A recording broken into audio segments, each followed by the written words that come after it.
भाइयों और बहनों, ये प्रेजेंटेशन बनाई थी, लेकिन इस पर मैं बहुत ज़्यादा चर्चा नहीं करूँगा लेकिन कुछ चीज़ें आपको दिखाना चाहूँगा सिर्फ जो पास भी आया। 21 जनवरी को सबसे पहले मैंने लगवाया ताकि हमारे लोगों को, स्टूडेंट्स को, डॉक्टर्स को, सबको ये हेजिटेशन नहीं होनी चाहिए कि ये कोई गलत चीज़ बनाई है, क्योंकि सब तरह के लोग हैं इस संसार में। लोगों को तकलीफ़ होती है, जेलसीज होती हैं कि हिंदुस्तान कैसे कर सकता है ये काम। टेक्नोलॉजी का मतलब है वैक्सीन्स बनाना, जिससे लाखों जिंदगियां बची होंगी। कुछ लोग तो मॉडलिंग करके बोल देंगे कि इतने लोग मर गए मैथमेटिकल मॉडलिंग से। क्या उन लोगों को ये मैथमेटिकल मॉडलिंग करके ये भी बताना चाहिए कि कितनी लाखों करोड़ जिंदगी हमने बचाई भी हैं? ये बहुत कष्ट का समय था, और उस समय मैं एम्स भुवनेश्वर में काम करता था, और जब मेरा अपॉइंटमेंट हुआ कि मुझे एम्स हैदराबाद बीबी नगर उस तरफ जाना है, लॉकडाउन का समय था, पीक लॉकडाउन का, तो फ्लाइट्स नहीं चलती थी और मैं टैक्सी लेके गया। 1235 किलोमीटर का सफ़र था। पूरे रास्ते में सिर्फ 3 तरह के चीज़ें दिखी मुझे। इंसान नहीं दिखा मुझे उस वक्त। एक दिखते थे ट्रक जो एसेंशियल अनाज लेके जाते थे, राइस लेके या वेजिटेबल्स लेके जाते थे। दूसरी दिखती थी पुलिस की गाड़ियाँ जो हर आधे 1 घंटे के बाद आपको रोक के चेक करती थी। मुझे वहाँ से दूसरे स्टेट में जाने के लिए 3 चीफ सेक्रेटरी से अप्रूवल लेनी पड़ी, तब मैं जा सका, और रास्ते में 16 बार मुझे रोका गया। ये सिचुएशन थी लॉकडाउन की हिंदुस्तान में, और हर जगह पुलिस। और तीसरे चीज़ दिखी थी मुझे, एम्बुलेंस जो आती थी जाती थी, वह सायरन क्या बजेंगे। तो ये था कोविड-1 का वो दर्द। हम लोग, अच्छी बात है, उस दर्द को याद नहीं करना चाहिए, कोई भी ऐसा हो, लेकिन उसके जो परिणाम है या उससे हमने क्या सीखा उसको हम भूलना नहीं चाहिए, क्योंकि यही हमको आगे लेके जाएगा। और इसीलिए आपने देखा होगा कि 15 अगस्त को हमारे प्रधानमंत्री जी ने स्पीच में, जहाँ हमने सुना था जय जवान जय किसान पहले, फिर जय विज्ञान आया वाजपेयी जी के टाइम पे, इन्होंने इस बार बोला जय अनुसंधान। जय अनुसंधान बोला उन्होंने, तो हम लोग इस चीज़ को समझ रहे थे कि अब ये रिसर्च जो है इंडिया का बहुत बड़ा एक कार्यक्रम बनेगा, और बहुत बड़ा इंडिया इसमें लीड लेगा। और उसके ऊपर काम शुरू हो गया, और नेशनल लेवल पे रिसर्च के ऊपर कमेटीज बनाई हैं, जिसमें ये कहा है कि आप अच्छे से अच्छी रिसर्च कीजिए। एक कमेटी बनी है, उसमें मैं भी मेंबर हूँ, और उसमें हम बता रहे हैं कि मेडिकल साइंस में और हेल्थ में हम लोग कैसे बेस्ट अच्छी से अच्छी रिसर्च कर सकते हैं। हमारे डॉक्टर्स यूएसए में जाके वही दिमाग, वही ब्रेन, वहाँ जाके सब कुछ निकाल सकते हैं, बना सकते हैं, तो यहाँ क्यों नहीं बना सकते? उसमें और हमारे में क्या नहीं है जो हम लोग वहाँ जाके करते हैं? सिर्फ एक इंफ्रास्ट्रक्चर नहीं है, वो मशीन चाहिए, और वो बिल्डिंग चाहिए, वो एनवायरनमेंट चाहिए, वो सोच चाहिए। सोच आ गई, कोशिश शुरू है। तो ये सब चीज़ें हैं जो टेक्नोलॉजी को समझने के लिए ज़रूरी हैं। और हेल्थ सिस्टम को बोलते हैं, हेल्थ सिस्टम से मतलब क्या है? क्या वो पीएससी है, सब सेंटर है, हेल्थ एंड वेलनेस सेंटर है, वहाँ पे डॉक्टर्स हैं, स्टाफ है, दवाइयाँ हैं, रिकॉर्ड्स हैं, टेलीमेडिसिन है। तो ये सब चीज़ें कैसे काम करती है? आप डॉक्टर को दिखाने जाते हैं, डॉक्टर ही नहीं है वहाँ पे, तो ये कैसा हेल्थ सिस्टम होगा?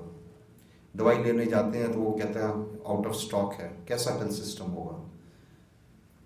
एक अजीब सी बात है कि सोशल मार्केटिंग की बात करते हैं।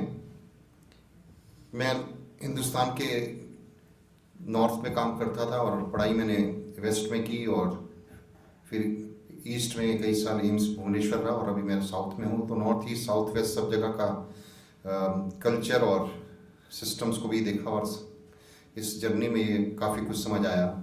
तो मैंने ये देखा कि हिंदुस्तान के किसी भी गांव में चले जाओ, और बहुत गांवों में भी गया हूँ, हर गांव में आप भी ट्रैवल करते हैं, रास्ते में बहुत रिमोट एरियाज भी आते हैं, आपका दिल करता है कभी चाय या कॉफ़ी पिएं, आपको 1 और 2 चीज़ें तो ज़रूर मिलेंगी। वो है आपको पेप्सी और कोक डेफिनेटली मिलेगी, कितने भी रिमोट विलेज में जाएंगे, और साथ में मिलेगा आपको अंकल चिप्स, पेप्सी, कुरकुरे जरूर मिलेंगे। उनकी मार्केटिंग इतनी स्ट्रांग है कि जो प्रोडक्ट्स आपको डैमेज करते हैं वो मिलते हैं, और जो प्रोडक्ट दुनिया की सबसे बेस्ट टेक्नोलॉजी आज भी कोई है अगर, तो वो है जो सबसे सस्ती और सबसे ज़्यादा लाइफ्स बचाती है, वो है ORS, ओरल रिहाइड्रेशन पैकेट जो होता है। वो ORS जो बच्चे गांव में डायरिया हो जाता है और पानी की कमी से मर जाते हैं, वो ORS का पैकेट उस दुकान पे क्यों नहीं मिलता जहाँ पे पेप्सी और वो मिलती है, वो आज भी नहीं मिलता बहुत जगह पे। तो ये हेल्थ सिस्टम है, कितना हमारा मार्केटिंग और कैसे होता है, बहुत परिवर्तन आ गया। तो इस चीज़ को समझना है और ये सब चीज़ें आपको बताई। इसके अलावा जो स्किल डेवलप करने हैं हमारे जो सिस्टम के अंदर, कितने लाखों हेल्थ वर्कर्स हैं, ANMs हैं सिस्टम में। आजकल बहुत सारे इक्विपमेंट स्किल बेस्ड आ गए जिनको हम, उनको ज़रूरी नहीं कि आदमी के इंसान के ऊपर एग्जामिनेशन या टेस्ट करने हैं। बहुत सारे ऐसे स्किल बेस्ड ट्रेनिंग्स प्रोग्राम्स हैं जो आप दूर बैठ के भी करवा सकते हैं, और कुछ ट्रेनर को बना के वो विलेजेस लेवल पे भी ट्रेनिंग की जा सकती है। अब जैसे कि हमारे हॉस्पिटल में आप देखेंगे कि जो डिलीवरी होती है एम्स में, वो डिलीवरी वो होगी जो कॉम्प्लिकेटेड होगी। नॉर्मल डिलीवरी आमतौर से हेल्थ वर्कर्स या दूसरे डिस्ट्रिक्ट या सब डिस्ट्रिक्ट लेवल या PSCs पे हो जाएंगी। तो हमारे जो डॉक्टर बनते हैं उनको पूछिए, कभी मैं पूछता हूँ, इंटरव्यू लेते हैं, आपने कभी कोई डिलीवरी देखी नॉर्मल डिलीवरी, तो कभी कभी कहते नहीं देखी, तो अच्छा नहीं लगता। उनसे ऐसे सवाल पूछिए कि ये देखा, तो बहुत सारी चीज़ें उस हॉस्पिटल में कई बार उतनी होती भी नहीं है। तो इसके लिए बहुत सारे इस तरह के स्किल्स और इस तरह के सिस्टम्स बन गए हैं जिसमें उनको हर तरह की चीज़ें को प्रैक्टिकल डेमोन्स्ट्रेशन वो खुद कर सकते हैं, देख सकते हैं, सीख सकते हैं। इस संडे को, परसों, अभी आज मंगलवार है, लगता है जैसे कितना वक्त गुजर गया, लेकिन संडे को हमारे union health minister doctor Mansukh Mandaviya ji, उनका कार्यक्रम हैदराबाद में बना और वो एम्स PV नगर हैदराबाद में आए हमारे पास, और उन्होंने पूरा दिन बिताया और देखा, समझा और क्या कर सकते हैं उसके बारे में बात की। जो अभी टेक्नोलॉजी के बारे में हमारे मित्र अरुणाचल प्रदेश से बता रहे थे, मुझे खुशी हुई कि उन्होंने वहाँ पे उद्घाटन किया। ये ई-संजीवनी एक कार्यक्रम है, जो लोग इसको प्रयोग कर सकते हैं उनके लिए खासतौर से ये भारत सरकार का प्रोग्राम है, जिसको कि आयुष्मान भारत डिजिटल मिशन के अंदर में बनाया गया है। और ये डॉक्टर मलिक भी अभी बता रहे थे, तो इसमें अभी सबसे अच्छा है ये जो हमने वहाँ पे इनॉग्रेट किया, हमारे मंत्री जी ने अभी संडे को, ई-संजीवनी, जिसमें प्राइमरी हेल्थ सेंटर पे जो डॉक्टर है वहाँ पे 33 डिस्ट्रिक्ट्स हैं तेलंगाना में, उसमें से 29 के साथ हम लोग जुड़ गए। हब एंड स्पोक की बात कर रहे हैं, और 500 ऐसे हेल्थ फैसिलिटीज़ हैं जिनसे हम डेली कंसल्टेशन करते हैं, और रोस्टर बना हुआ है, जैसे अस्पताल का रोस्टर बना हुआ है। तो पेशेंट इतने खुश हैं, उनको आने की ज़रूरत नहीं है। वो शायद आना उनके लिए कितना कठिन है, और अगर वो आएंगे तो 4-5 दिन की उनकी वेजेस चले जाएंगे, और कितना कष्ट है उनको। फॉर रूटीन कंसल्टेशन तो वहाँ पे PSC के जो डॉक्टर हैं या हेल्थ एंड वेलनेस सेंटर के डॉक्टर हैं, उनको अगर वो बात समझ नहीं आ रही तो हमारे स्पेशलिस्ट डॉक्टर उनको कंसल्ट करते हैं। पेशेंट का फ़ायदा हुआ, ये तो एक बहुत अच्छी बात है।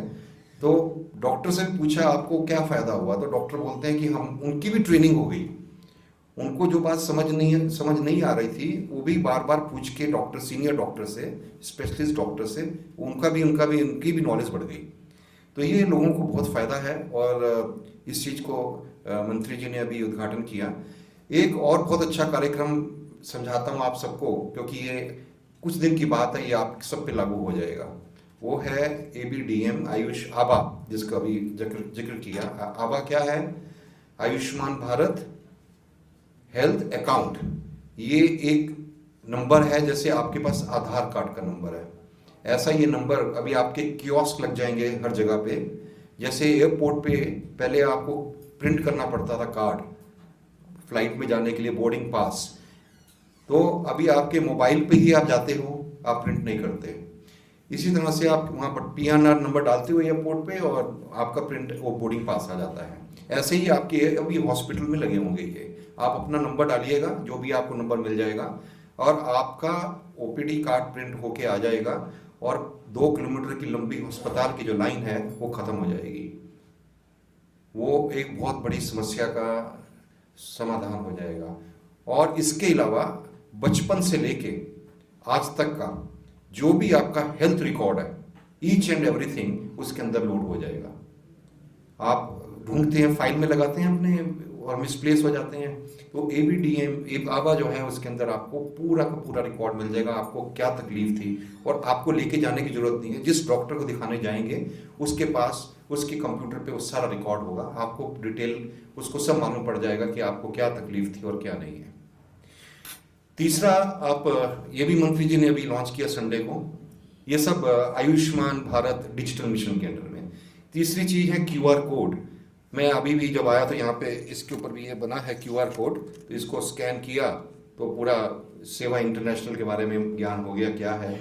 आप कई होटल में जाते हैं आजकल तो मेन्यू कार्ड नहीं देते, आप उसको करते हैं और पूरा आ जाता है, आपको राइस खाना है कि आपको जो भी वेजिटेबल चाहिए।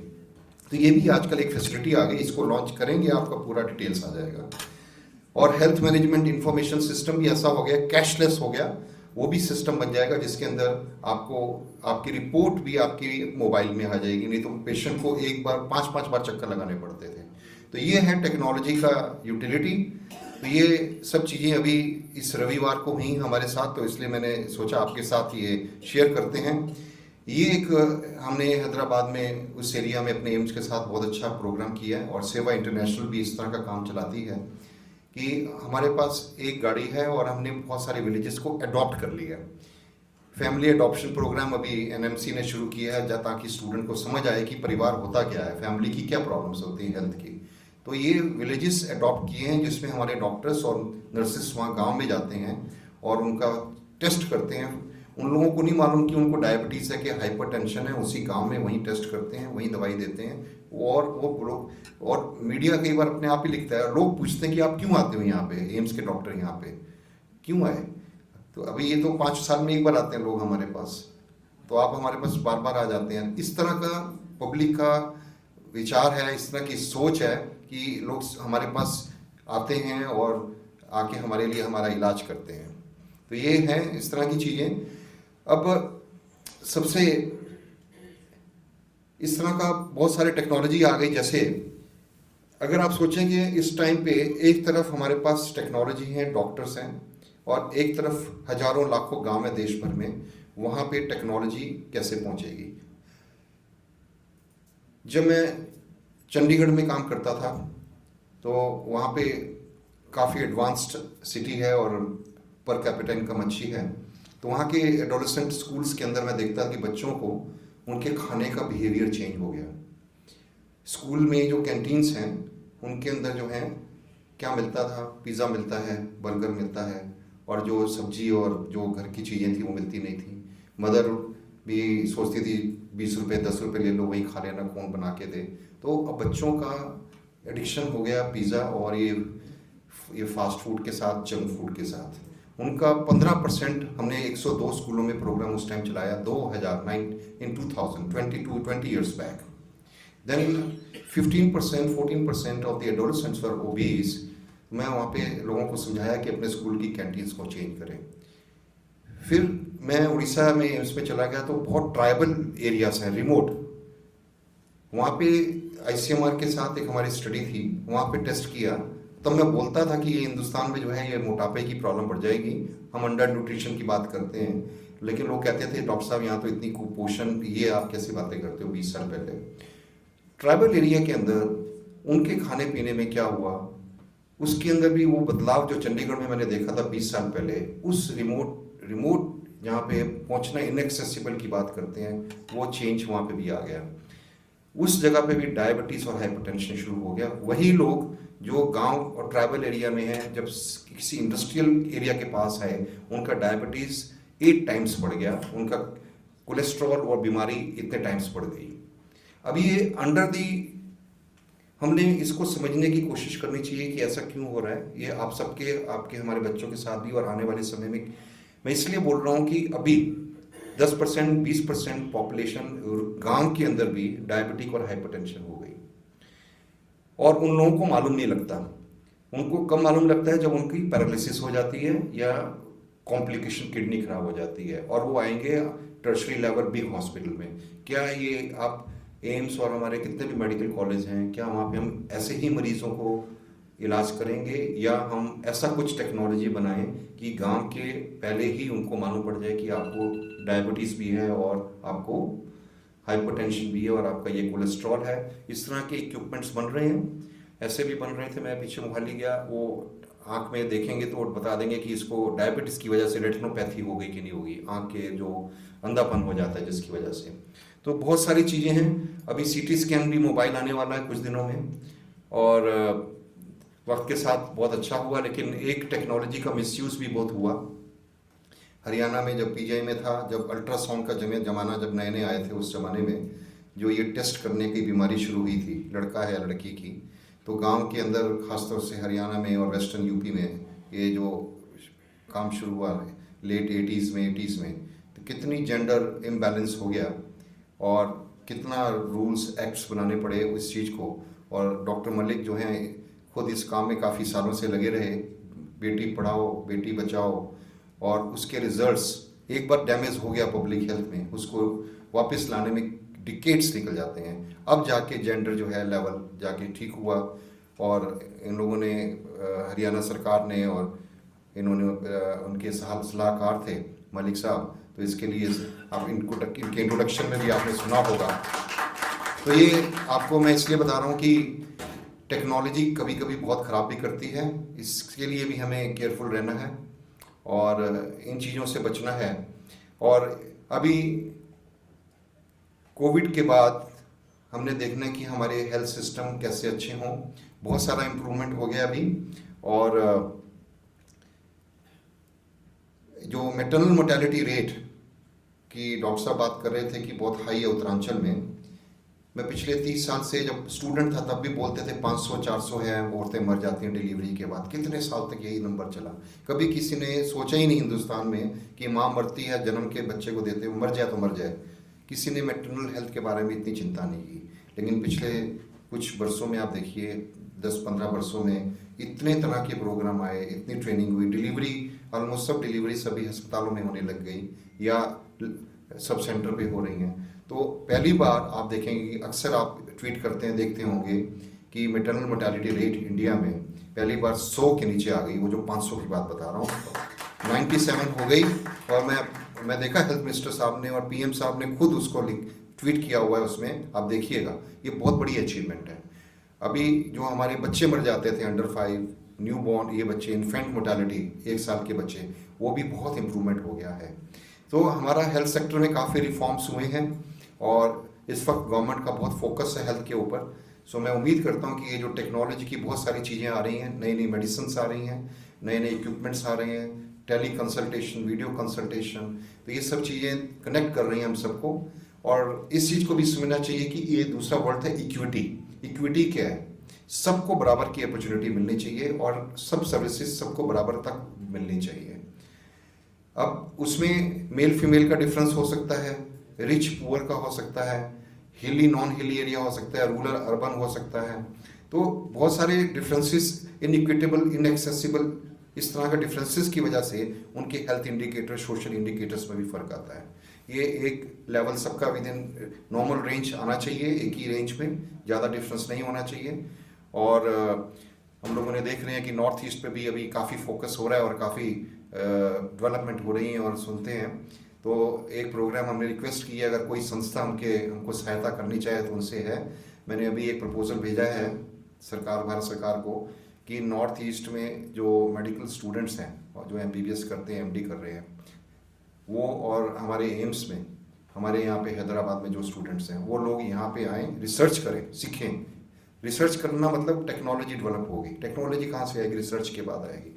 वो बच्चे यहाँ आए, यहाँ पे हमारे डॉक्टर्स हैं, अच्छे ट्रेन डॉक्टर, स्किल्ड प्रोफेसर्स हैं, उनसे ट्रेनिंग लें और यहाँ आके हैदराबाद में घूमें और देखें कि यहाँ का कल्चर कैसा है, कैसे फेस्टिवल्स हैं, कैसे हैं, और यहाँ के बच्चे वहाँ पे जाएं तो वहाँ पे देख के आएँ। तो एक एक्सचेंज प्रोग्राम, फॉरेन में होता है एक्सचेंज प्रोग्राम कि इस कंट्री से उस कंट्री में, तो हम चाहेंगे कि नॉर्थ ईस्ट के बच्चे हर साल 15-20 बच्चे यहाँ आएँ और उसके लिए जो सपोर्ट चाहिए वो मिल जाए कुछ अगर।